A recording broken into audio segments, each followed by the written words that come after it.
Esta vez ha pasado muy poquito tiempo desde que estuve por aquí, ¿verdad? 20 días solamente. Pero bueno, a mí me da mucha alegría de de estar en Galicia y de pasar tanto frío como en mi propia iglesia. En mi iglesia se quejan los hermanos que hace mucho frío y mucho calor. Es una nave muy alta, tiene, fíjense, 9 metros para arriba, 9 metros de altura y abierto todo y bueno. Pero Dios ha hecho un milagro. Se nos ocurrió, pues si vamos a hablar con la propiedad, a ver si nos pone un techo de estos falsos y el aire. ¿Ustedes creen que eso es posible? Humanamente no, pero para Dios sí. A ver, ¿qué propietario, estamos de alquiler, qué propietario te pone a ti un techo porque tú se lo pidas y aire acondicionado? Bueno, pues hemos estado orando, lo propusimos a la propiedad quiere que sigamos allí porque le explicamos, si no, esto nos tenemos que ir. Y ellos ya nos dijeron, es una empresa familiar que solo se dedica a alquilar locales y naves. Eran los antiguos cobreros, tú conoces. Entonces ese es un negocio, lo que quieren son clientes y clientes buenos. Y nos dijeron, ustedes son clientes buenos porque ustedes no destrozan la nave. Así que nos interesa y ya nos estuvieron dando algunos indicios, ¿verdad?, de que, oye, que está bien, pues vamos a aprovechar. Hicimos un presupuesto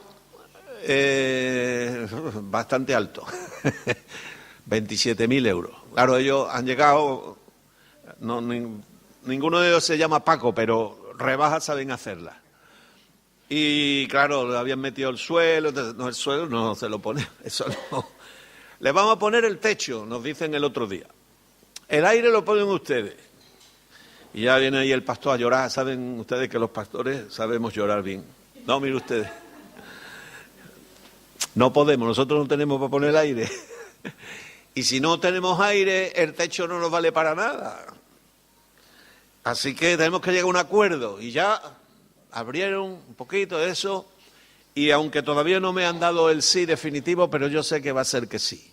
Y nos van a poner gratis, el techo y el aire. Y eso es un milagro de los gordos. Bueno, gloria a Dios, pero mientras tanto ya hace tanto frío como están ustedes pasando aquí esta tarde.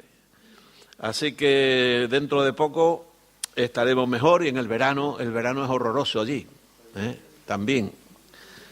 Al que haya ido por Sevilla en agosto ya lo sabe, y si no habéis ido nunca, no vayáis. En esas fechas no, id por favor, porque vais a echar mucho de menos, la morriña va a ser muy grande. Ay, mi Galicia fresquita, aunque creo que las cosas están cambiando, ¿no? Este año ha habido muchos incendios, muchas historias ahí por el calor.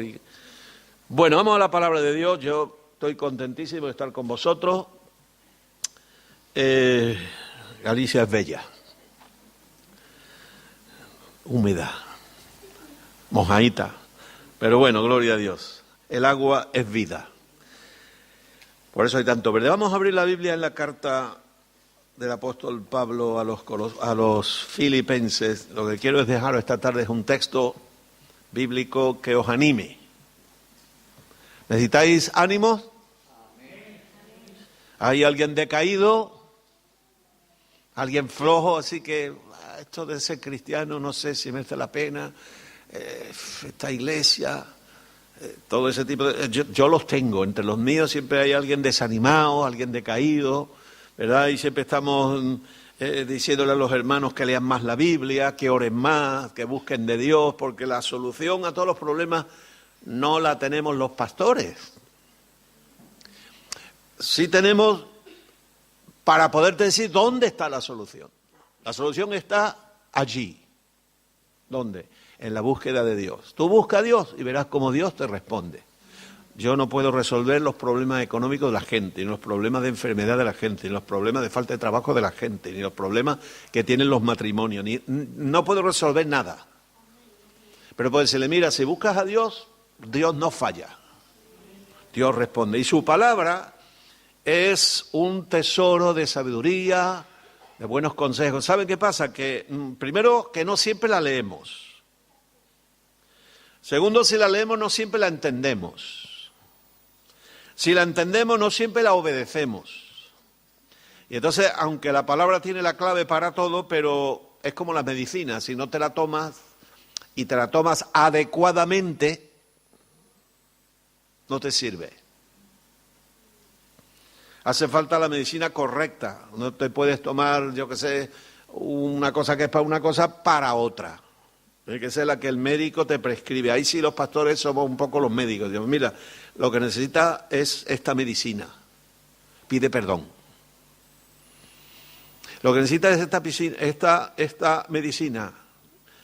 Arrepiéntete. Lo que necesitas es esto. Y podemos decir la medicina, pero si no te la tomas, no hay arreglo. La carta a los filipenses es una carta muy bonita. Es una carta muy íntima. La escribe Pablo a una iglesia que él había fundado y en la que había vivido, ya saben ustedes, la cárcel, en el cepo, los cánticos a medianoche, el terremoto, la liberación, la conversión del carcelero, ¿verdad? Que se convirtió, primero lo que pidió es que lo libraran del verdugo. Cuando dijo, ¿qué he de hacer para ser salvo? No crean ustedes que él estaba pensando en salvación eterna. ¿Qué tengo que hacer para salir de este lío en el que me habéis metido? Claro, Pablo, la medicina, cree en el Señor Jesucristo y serás salvo tú y los que están aquí contigo, porque él se arriesgaba a que le cortaran la cabeza y a los niños los mandaran a las minas y a la mujer también a la esclavitud. Eso es lo que Pablo le dijo y después le predicaron el Evangelio. Después le predicaron, porque ese señor no tenía ni idea del Evangelio, ni idea de salvación, ni idea de nada. Lo que quería era salir del atolladero. Y Cristo viene y provee solución para el ahora, para el después y para la eternidad. Amén. Por eso es tan importante convertirse a Cristo, porque trae solución material, sanidad para tu cuerpo, paz para el alma, paz en tu familia, solución a los conflictos familiares, sana las relaciones. También te provee una vía de trabajo, porque Él prospera a las personas para que vivan correctamente y, por supuesto, salvación eterna. Vamos a empezar a leer en el capítulo 1 y en el versículo 27. Y vamos a leer también parte del capítulo 2. Sabéis que lo de los capítulos que trae nuestra Biblia lo inventó alguien, pero sin mucho sentido.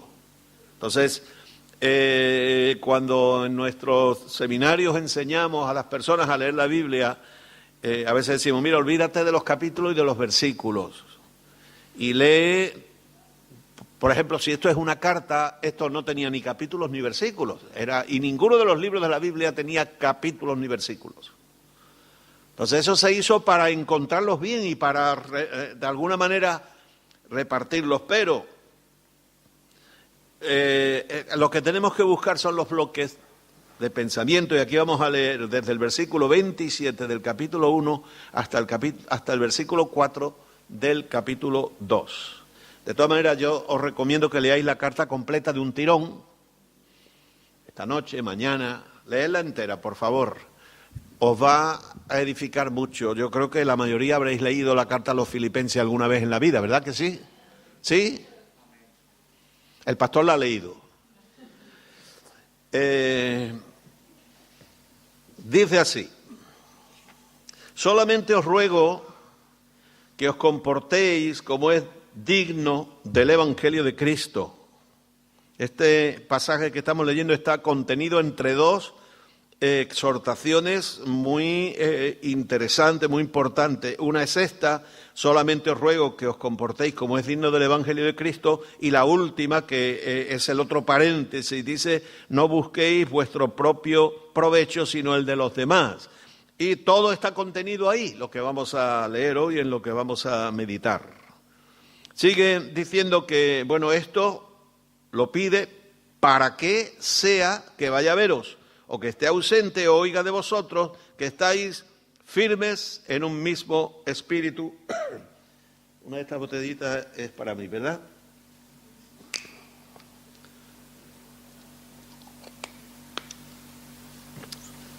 Que estáis firmes en un mismo espíritu. ¿Cómo está escrito ahí espíritu? ¿Con mayúscula o con minúscula? Vale, tenerlo ahí, recordarlo, ¿eh? Aunque en el original griego no hay ni mayúsculas ni minúsculas. Está todo escrito, vamos, en los manuscritos que nos han llegado, en mayúsculas, pero no se hace distinción. Somos nosotros que tenemos que captar por dónde van las cosas. Combatiendo unánimes por la fe del Evangelio y sin dejaros intimidar por los que se oponen, que para ellos ciertamente es indicio de perdición, pero para vosotros de salvación, y esto procede de Dios. A vosotros os es concedido a causa de Cristo no solo que creáis en Él, sino también que padezcáis por Él, teniendo el mismo conflicto que habéis visto en mí y ahora oís que hay en mí. Vamos a parar ahí. Yo quiero que os fijéis en el párrafo, en el texto, y captéis cuál es el tono, el ambiente que Pablo está aquí creando para los filipenses. Pensadlo por unos segunditos ahí, a ver si cuando yo os lo diga habéis acertado. Mirad, hay pensamientos que se repiten, ideas que se repiten. ¿Qué ideas son las que se repiten en este texto? ¿Qué ideas son? A ver, alguien que me lo pueda decir. Yo soy profesor y pregunto. Cuando predico, pregunto a mi audiencia. ¿Hay alguien que sepa qué cosas ahí se repiten?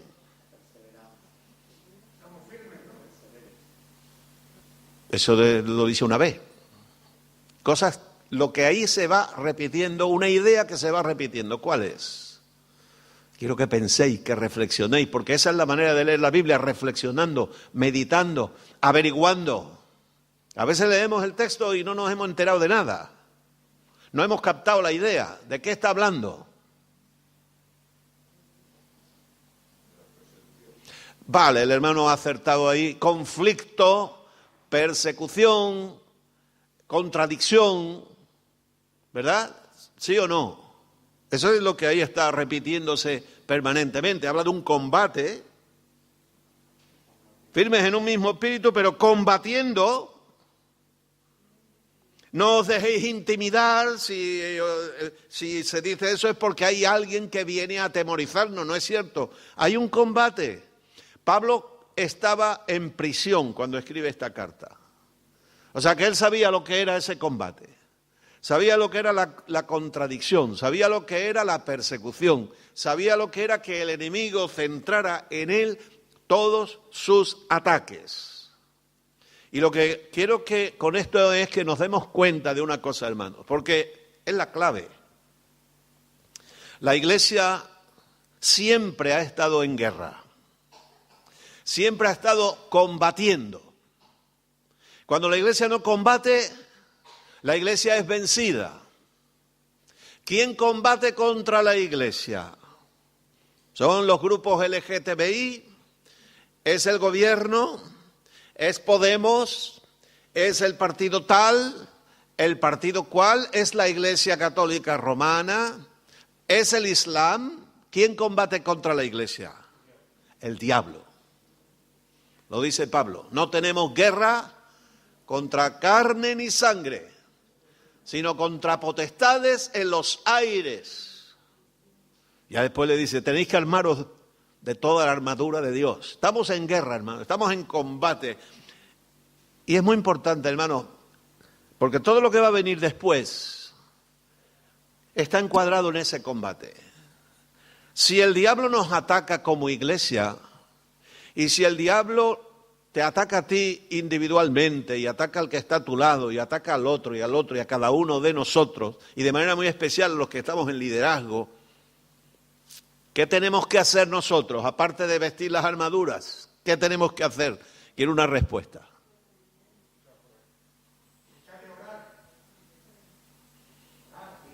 ¿Qué?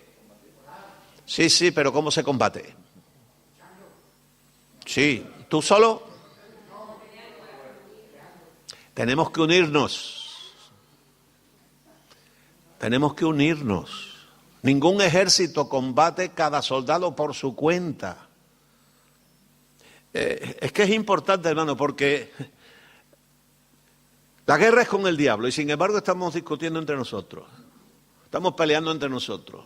Nos fijamos en las tonterías de esto, de lo otro.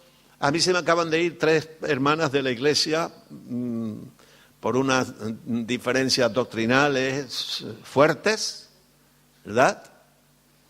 Estaban yendo a unos cursos de monología, de sanidad interior le llaman, pero que es otra cosa.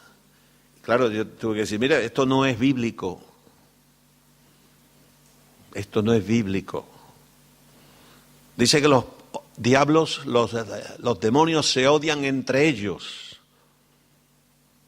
Y que tenemos que aprovechar ese odio para enfrentarlos nosotros y a hacernos aliados de uno para que combatan a unas barbaridades horrorosas, ¿vale? Entonces, pues al final se han ido. Y yo, es lo que digo, si la guerra es contra nosotros, la guerra es del enemigo contra nosotros, y aquí lo que nos pide precisamente Pablo, le pide a los filipenses, es que combatan, dice aquí, firmes en un mismo espíritu, combatiendo unánimes. Y eso de firmes en un mismo espíritu se los voy a traducir yo de lo que dice el original, porque la palabra espíritu, por eso lo he dicho antes, ¿cómo está la palabra espíritu? ¿Con mayúscula, con minúscula? Bueno, el traductor lo ha puesto con minúscula, porque es que el sentido es, ¿sabéis lo que es el espíritu, verdad? Es el aliento. El aliento de Dios, el espíritu de Dios, el aliento de Dios. Mi espíritu es mi aliento, es lo que yo respiro. Tenemos que respirar todos lo mismo. Una atmósfera común, porque lo que respiramos es la atmósfera. Esto que está aquí se llama atmósfera. Y el cristiano tiene una atmósfera cristiana que respirar. Por supuesto, es el Espíritu de Dios, pero eso es lo que tenemos que respirar todos. Y eso es lo que nos tiene que animar. Vivimos porque respiramos. Si no respiramos, nos morimos en 2 minutos.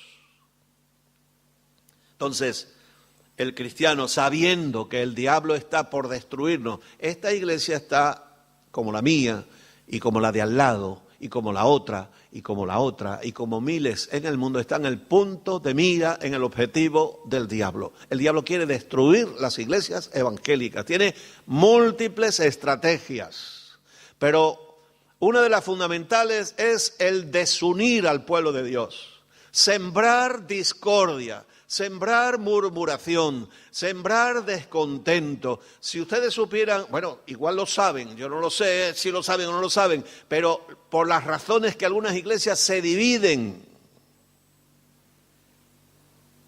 estupideces, pamplinas decimos allí en nuestra tierra. Tonterías, pequeñas diferencias que no tienen nada que ver, a veces que si se ha pintado de blanco y el otro quería que se pintara de verde y se crea un conflicto en la iglesia, o porque han movido el púlpito de sitio, se reirán, pero es verdad, y otras cuestiones. Entonces, la iglesia, ante esa guerra, para ser ejército, evidentemente tú tienes que estar armado, con la armadura de Dios, pero ningún soldado va por ahí suelto. ¿Cómo van los soldados? En tropa. Y la tropa está organizada. La tropa tiene suboficiales, tiene oficiales y tiene jefes generales. Y ese tipo de ejércitos son los ejércitos que vencen. ¿Por qué fue Alejandro Magno capaz de conquistar todo lo que conquistó y vencer al ejército de los medos, que era infinitamente superior al suyo, por estrategia y porque el ejército estaba unido. Entonces el pueblo de Dios tiene que estar unido. La unidad no es una opción, es una necesidad. Ninguna, y lo dice Jesús, que nadie que no está unido sobrevive. Un ejército que no está unido no sobrevive. El diablo se llama diablo, diabolos, que significa divisor, el que divide. Lo primero que él intenta es que en la iglesia existan discrepancias, pero discrepancias que no se sepan resolver, porque podemos discrepar, podemos pensar distinto, podemos opinar de diferente manera, pero lo que la Biblia nos llama es actuar como cristianos en medio de la disidencia, en medio de la discrepancia, en medio de la opinión, en medio de tantas y tantas cosas, que tenemos todo el derecho, pero lo que no tenemos derecho es a destruir el pueblo de Dios, es a desunir a la iglesia, a separar a los hermanos. La Biblia habla muy fuertemente contra los divisores. Yo no estoy diciendo que aquí haya divisores y por eso estoy hablando de esto, pero esta palabra nos conviene, porque lo que sí es cierto, aunque a lo mejor no haya todavía o no haya salido ninguno, pero si la iglesia se disgrega, si la iglesia va cada uno un poquito por su lado, Pablo le dice a los filipenses que cada uno busca lo suyo, que cada uno va por su interés, y eso está sembrado hoy en nuestra cultura, que cada uno mira por sí mismo. La frase, este no es mi problema, o yo a ti, esto no te incumbe, ¿verdad? Y tantas cosas, el personalismo, el individualismo. Tenemos que tener conciencia de pueblo de Dios, conciencia de iglesia. La iglesia solo es iglesia cuando está unida. La iglesia solo es iglesia cuando además se reúne en el sentido, no solo para los cultos, sino que tiene un propósito, tiene una guía, por eso ahora vamos a seguir leyendo. Y esa guía es la misma para todos. Por eso aquí dice, combatiendo unánimes, es decir, con un mismo sentir, por la fe del Evangelio y sin dejaros intimidar. El enemigo trata de intimidar. Por eso Pablo le dice a Timoteo que Dios no nos ha dado un espíritu de timidez o de cobardía, sino un espíritu de poder, de templanza y de dominio propio, ¿verdad? De poder, de amor y de dominio propio o templanza. No os dejéis intimidar por los que se oponen. Hay oposición. No, ya vivimos en un país demócrata, ya se puede predicar. Sí se puede predicar, pero hay toda clase de estrategias diabólicas para detener el avance de la Iglesia de Dios. De muchas maneras. En nuestros colegios, para nuestros niños, se les está sembrando, ¿verdad?, el que mañana no sean cristianos. Decimos, bueno, pues hacemos un colegio evangélico y allí no le van a enseñar esas cosas. Yo no soy muy partidario de los colegios evangélicos. ¿Por qué? Porque nuestros hijos tienen que acostumbrarse a bregar con esas situaciones. Y los padres cristianos también tenemos que saber ir al instituto o a la escuela y enfrentarnos con los profesores y con el director o la directora, el jefe de estudio y con quien haga falta y decirle que esas cosas no son así. Hace poco una de mis hijas ha tenido que enfrentarse con el hijo está en primaria. Y ya le estaban mandando a hacer unos trabajitos de que uno es lo que quiere hacer. Ya saben ustedes por dónde voy. Y mi hija habló con la maestra y dijo, mire, ¿ustedes han mandado esto sí, es que lo tienen que hacer. Dice, pues mi hijo no lo va a hacer. Es que no sé cuánto, hay que tolerancia. Sí, enséñenle tolerancia. Enséñenle tolerancia. Y yo le voy a enseñar a mi hijo que sea tolerante, que sepa respetar al que es distinto. Pero otra cosa es que ustedes quieran meterle este tipo. Bueno, pues usted sabrá, no sé cuánto. Pero tenemos que pelearlo como cristianos, con el amor de Dios, explicando lo que es, lo que nosotros creemos. Todo el mundo tiene derecho a hacer lo que le dé la gana hacer. Como si quieres convertirse en rata o en caballo o en pájaro. Da igual. Nosotros, vale, ¿quieres ser pájaro? Vuela. Pero yo tengo derecho a ser cristiano. Y cada vez será más difícil. Porque no te van a meter a lo mejor en la cárcel por ser cristiano, te van a meter en la cárcel, puedes meterte en la cárcel por ser antisocial. Pero es que a los cristianos en Roma los metían en la cárcel no por ser cristianos, sino por ser antisociales y ateos. Porque ellos no entraban en esa corriente del mundo de entonces. Y a nosotros estamos en ese combate, estamos en esa guerra, unámonos, seamos listos, sabios. Lo que la Biblia nos enseña, tenemos que estar más unidos que nunca, la iglesia tiene que estar unida, deja las tonterías al lado, deja lo de la silla, lo de los colores, lo del esto, déjalo a un sitio, no importa, vamos adelante, juntos se deciden muchas cosas, pero tenemos que combatir contra el enemigo sin dejarnos intimidar, ¿verdad? Y esto es un conflicto, Pablo ya estaba en el conflicto y nosotros estamos metidos en el conflicto. El mundo está en contra de la fe de Cristo. Y ahora dice, por tanto, entonces si estamos en el conflicto, tenemos que reaccionar, tenemos que actuar. Por tanto, si hay, y ahora va a buscar un fundamento de 5 elementos para establecer la conclusión. Si hay algún consuelo en Cristo, es decir, aquí la palabra consuelo tiene que ver con la paraclesis, es que Cristo viene a tu lado. ¿No hemos dicho que Cristo es nuestro abogado? Él es el primer paráclito. El otro paráclito es el Espíritu Santo. Cristo viene a nuestro lado por medio del Espíritu Santo para ayudarnos. Entonces, puesto que tenemos el consuelo de Cristo, vamos a ver, el fortalecimiento de Cristo, la ayuda de Cristo, lo tienes a tu lado, hermano. Si eres cristiano, tienes a Cristo a tu lado por medio del Espíritu Santo. Tienes recurso al Espíritu Santo. El Espíritu Santo vive en ti, pero es que además te bautiza. Es decir, te supera, te llena. Quiere controlar tu vida y cuando tienes al Espíritu Santo ya tienes esto. Pues mira, si tienes eso, si tienes el poder de Dios, si además el amor de Dios te estimula, dice ahí, algún estímulo de amor. El amor de Dios nos constriñe. El amor de Dios es nuestro motor. El amor de Dios es el que nos impulsa. Cristo a tu lado, como consejero, como abogado, como ayuda, por medio del Espíritu Santo. El amor de Dios que te mueve. Después, comunión en el Espíritu. Y ahora sí, Espíritu ya aparece con mayúscula. La coinonía. Y eso nos abarca a todos. En esta iglesia, ¿cada cuánto tiempo se celebra la comunión? O una vez al mes, como en mi iglesia. La comunión no es un rito, un mero rito.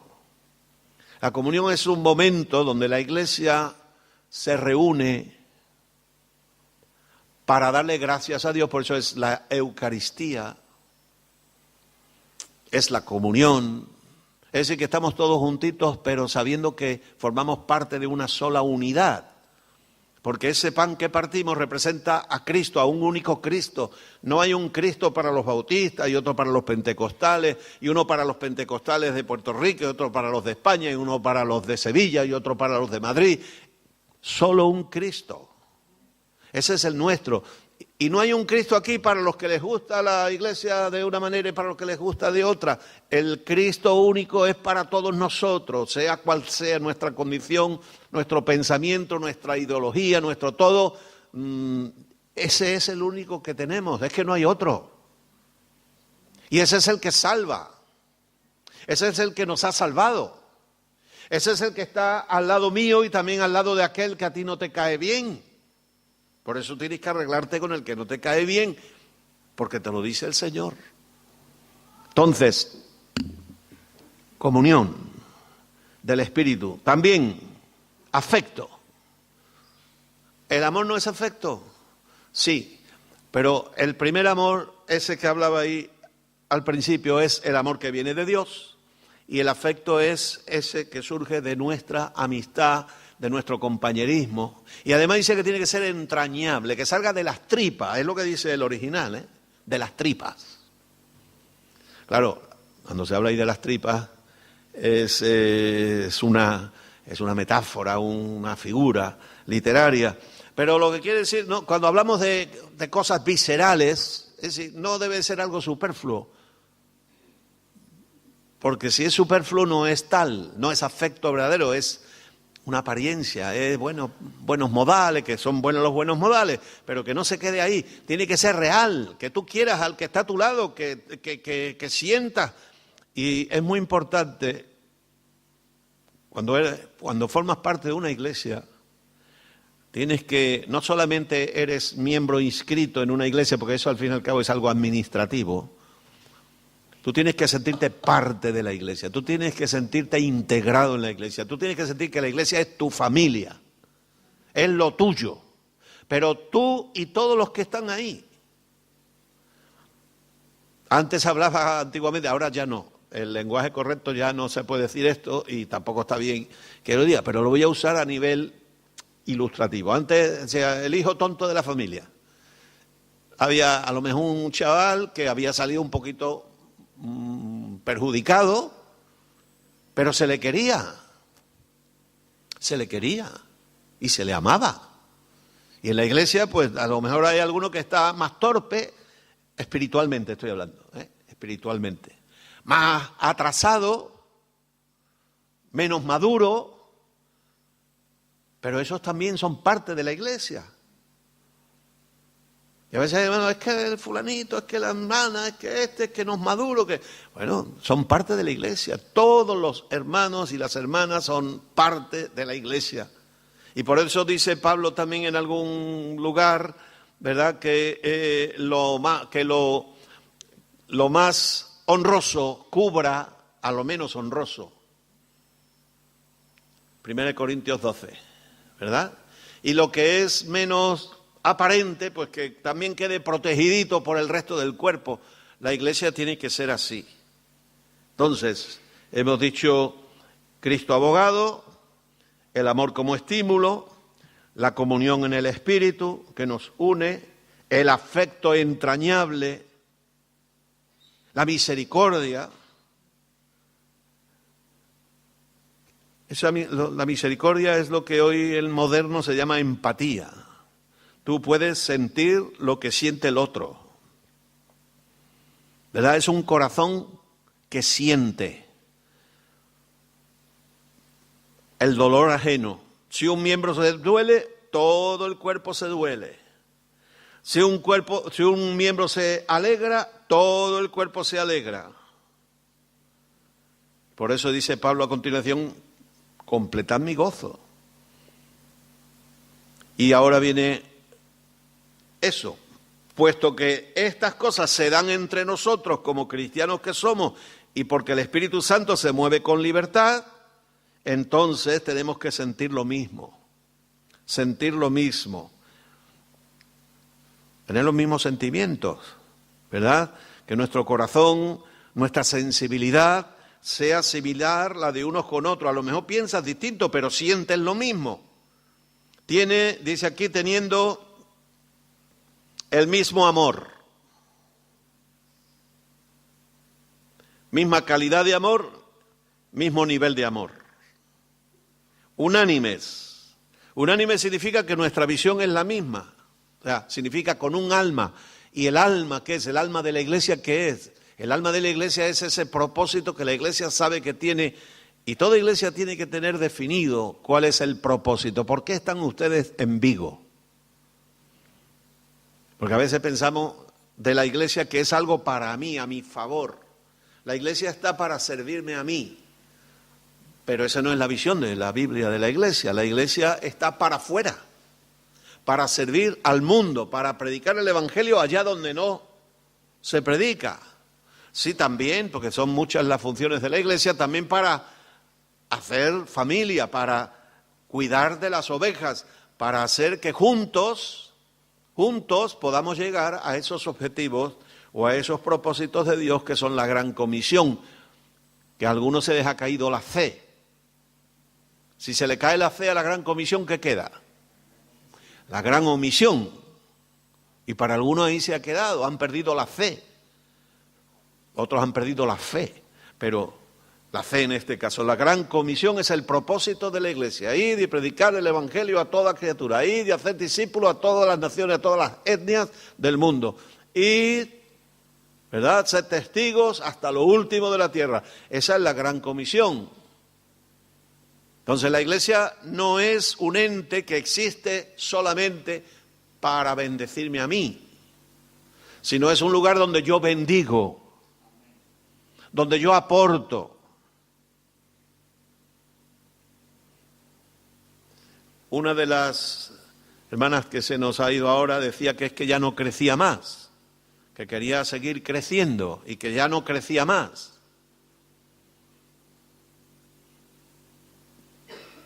Y a veces se piensa así, pero uno crece cuando el foco tuyo está puesto no en ti, sino en los demás. Tú te das a los demás y entonces creces. Pero si solo te estás fijando en ti, igual no creces, y igual llegas a pensar, es que no crezco, es que no crezco. En fin, situaciones así.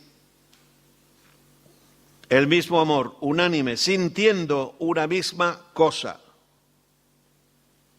Y ahora viene una amonestación: nadie haga nada hagáis por rivalidad o por vanidad. Porque desgraciadamente este mundo individualista se ha convertido en un mundo de competencia, donde todos quieren llegar antes que el otro, ser más que el otro, que se vea más que los demás. A mí se me han quejado gente porque hacen cosas pero nadie los reconoce. Y la Biblia no dice que nadie tenga que reconocerlo aparte de Dios. Es Dios, ¿verdad?, el que te interesa a ti, que te vea y que te reconozca. Mira,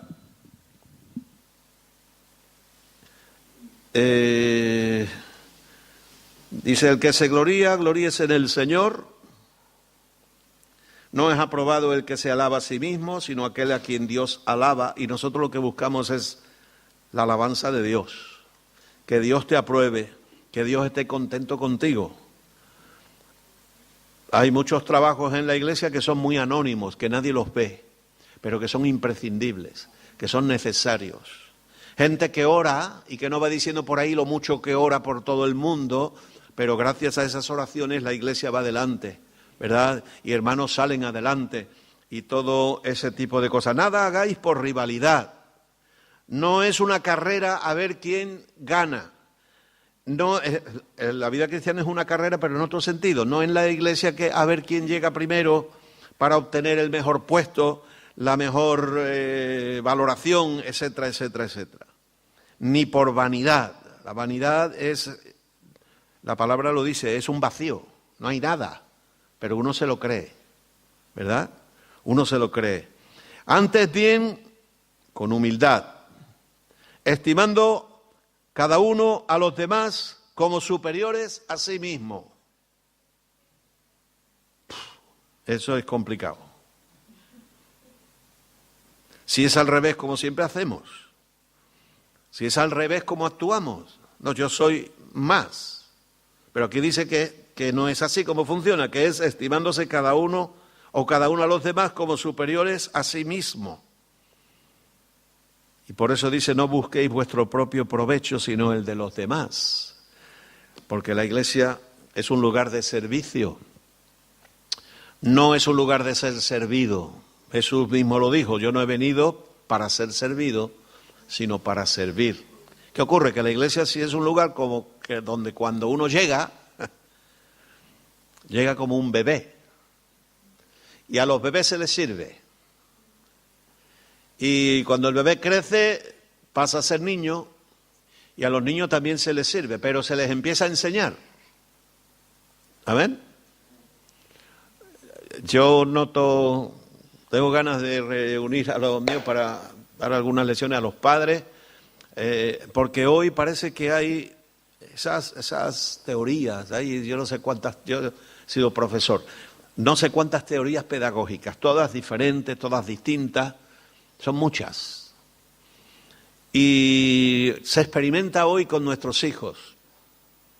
Se experimenta con las técnicas de aprendizaje, se experimenta con los conceptos, con las filosofías del aprendizaje, se experimenta con todo. Y los que pagan, porque son las ratitas estas de laboratorio, son nuestros hijos.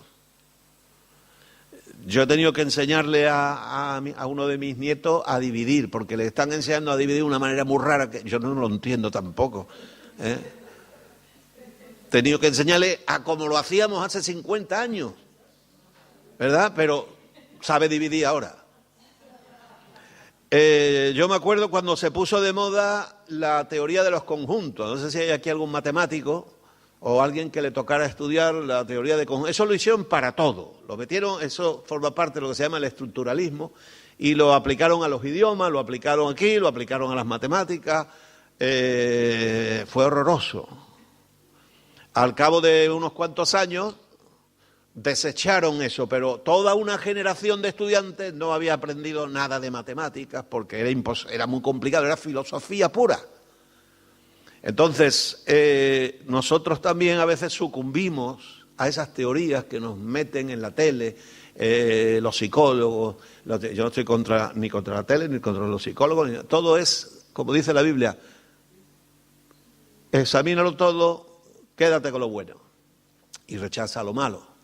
Entonces, que los niños no hay que enseñarles hasta ya que son mayores, porque hay que dejarlos libres y después a ver quién los gobierna. Ahora se quejan, ustedes han escuchado la noticia, ¿verdad?, de 4 niñitos de entre 12 y 14 años que han violado a uno de 9. Y ahora, ¿por qué lo hacen? En mi tiempo eso no sucedía, porque los niños no pensaban en esas cosas, ni sabían de esas cosas muchas veces. Pero ahora, como se lo tienen metido por todos lados, y allí mismo en las escuelas se les enseña, entonces, y ahora te alarmas porque produces lo que produces. Entonces hay que recapacitar. Y nosotros como padres, hermanos, somos muy responsables de nuestros hijos, muy responsables de nuestros hijos. A veces se piensa que los 2 primeros años ahí eso no sirve para nada, enseñarles porque no lo van a aprender. Son fundamentales. Ahí es donde los niños aprenden para el resto de sus vidas. Claro, después aprenderán muchas más cosas, ¿verdad? Pero no busquéis vuestro propio provecho, que es lo que hoy se enseña por todos lados, sino el de los demás. No, en las escuelas, desgraciadamente, no se enseña a servir. Se enseñan muchas cosas buenas. Todos mis hijos han estudiado en la escuela pública. Y 3 los tengo perfectamente en la iglesia, otros 2 están así, pero no tengo queja por ese lado. Tengo queja de lo que es la filosofía del mundo, que es lo que los cristianos tenemos que tener cuidado, la filosofía del mundo. No améis al mundo, dice Juan, no améis al mundo, porque el mundo se pasa y su concupiscencia y todo lo que promueve y su filosofía, su manera de ver la vida. Así que, hermanos, ahí nos quedamos con esos 2 paréntesis, que os comportéis como es digno del Evangelio de Cristo, y es todo lo que hemos hablado, y que no busquéis vuestro propio bien, sino el de los demás. Si hacemos esto, hermano, la iglesia funciona. El problema es que nos cuesta mucho trabajo. Este pasaje cuesta mucho trabajo ponerlo en práctica. Por eso Pablo después da un paso más y dice: haya en vosotros este sentir que hubo en Cristo Jesús. ¿Quiere que esto sea posible? Pasa a lo siguiente, léetelo esta noche y ahí está la clave. Humíllate, llena tu mente, tu corazón con el sentir que había en Cristo Jesús. Y si todo lo hacemos, todos estaremos en el mismo sentir. Y esto funcionará. Y aunque haya conflicto, aunque haya persecución, aunque haya quien nos quiera intimidar y quiera callarnos la boca y no nos quieran dejar hacer actividades y nos prohíban esto y nos prohíban lo otro y no nos dejen coger una sala para dar una conferencia sobre la palabra de Dios, todo lo que ellos quieran, nosotros seguiremos adelante como fue Pablo y como hizo el cristianismo primitivo y hasta el día de hoy. Que el Señor os bendiga, hermanos.